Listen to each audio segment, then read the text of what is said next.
First, let's focus on the Feesmust fall protests that have spread across university campuses. We are ready to go to Wits. Wits and other universities have complained about falling subsidies for students from government. Today, the minister said the whole regime will be looked at. But where will the money come from?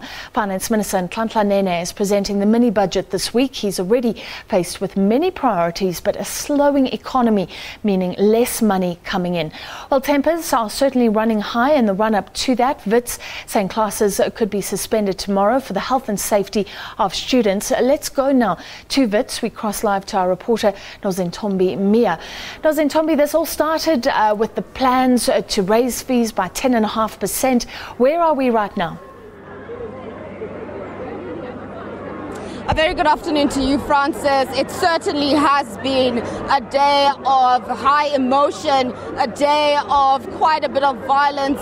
We've seen the students refusing to stop their protest up until the university scraps the 10.5% that they're looking to get. Now, earlier what happened is that the students who were inside Senate House moved out of the Senate Hall and they walked all the way down to Empire Road, blocking the road, and police had to barricade the road and had to divert traffic away from there. One motorist was injured in the scuffle. He was trying to get through the line of students that were protesting and they refused to let him go through.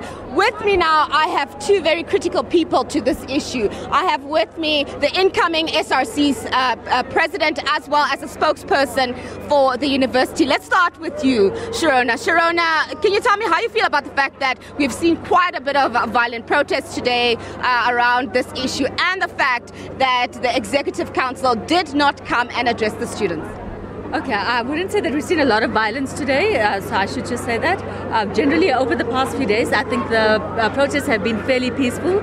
I've been here for many years, I've seen many protests. In fact, this is one of the most peaceful ones, and I think it's largely due to the student leadership that's trying to keep order. However, we saw that the executive still did not come and address the students. What was the reason behind the executive not addressing the students? Okay, so I'm told that the council delegation was on its way to address students outside the Great Hall here. However, because they said that students stormed the Senate House and concourse and the ground floor, that they broke the agreement that they had with management, and that's why they refused to come down. They also said there was two reasons. The one was the safety and security of students. They said they didn't know what numbers to expect today. They knew it would be in excess of 2,000, and they didn't know what to expect. So they felt it was a safer venue for students. They felt if anything went wrong in Senate House, they couldn't evacuate people as quickly as they could. Secondly, I think they didn't want a repeat of the sit-in that happened on Friday night. They had heard that that was what was going to happen, and I think they tried to avoid that. All right, that's Sharona Patel. You're the incoming president for the SRC. We saw that the students overturned a car in their quest to get themselves heard. Do you think that's the way students should have to compose themselves? I must clarify one thing. First of all, that person wasn't trying to get through students. That person drove straight into students, and that's attempted murder. That is attempted murder. You must cooperate. We're running a revolution here. If you can clearly see that our road is not functioning, and you can clearly see that police are protecting us, your duty is to turn around and drive another way. Report the truth. You drove through. You drove into students, not through students. Right. You were attempting murder. That's the first clarity I want to create. Violence. All right.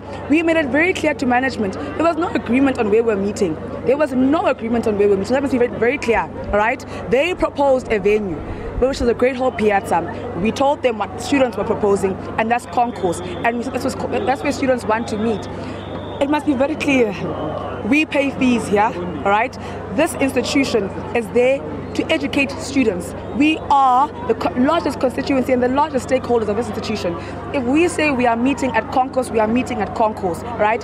University... After you met at concourse, you walked all the way down to Empire. Sorry to interrupt you. Why did you decide to walk all the way down to Empire to blockade the roads? We will put whatever pressure we need to put on everybody. Be it the city, be it the government, be it the province, we will put pressure. If council is not hearing us, Habib must receive a call from Comrade Parkstow saying, Habib, can you control your house? Habib, can you control your house? That's what must happen, all right? So we are putting pressure on this country, and this is happening everywhere. Roads is shutting down, UCT is shutting down, UP is going to shut down. This country must take our plea seriously. These people who come and think they can dictate to students how things ought to happen, we were going to discuss very peacefully. Habib and his council and Chair Randall Carlson were here on Friday up until the morning. Yes. They know it was a very peaceful discussion. They know exactly how it was going to go down. Why could you not commit to what you had committed to on Saturday morning? You broke the commitment. Yes. What is happening now? What's the next step forward? The next step forward is that, look, man, me as president, the mandate that I receive is from students. All right? And the mandate is? And the mandate from students is that this institution will not function academically up until this management, this council, takes us seriously. When we say take us seriously, come down. All you had to do was come down and address us. Habib, Randall, we protected you guys. Us as the SRC physically protected you guys on Friday. Do not spit in our faces, we are asking you. All right. Sharona, any closing comments after that very impassioned speech from the incoming president from the SRC? What I'd like to say is that we agree that higher education, universities have to be better funded, be it by government, the private sector, banks, wherever, but we need to go to government in the first instance. We need to look at free higher education for all, and I think that's one point on which we agree. How we do that and the process we follow is something that we need to look at. I think together, if we work together, we can do a lot more. But definitely, higher education in South Africa is definitely underfunded. All right, thank you. That was Sharona Patel, as well as the incoming SRC president of the Wits University.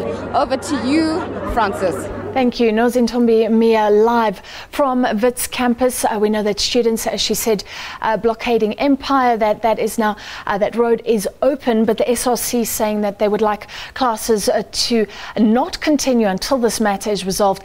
And Wits University has released a statement this afternoon saying that the campus will be, academic instruction will not be taking place tomorrow for the safety and health of students. So we'll follow this closely for you throughout prime time.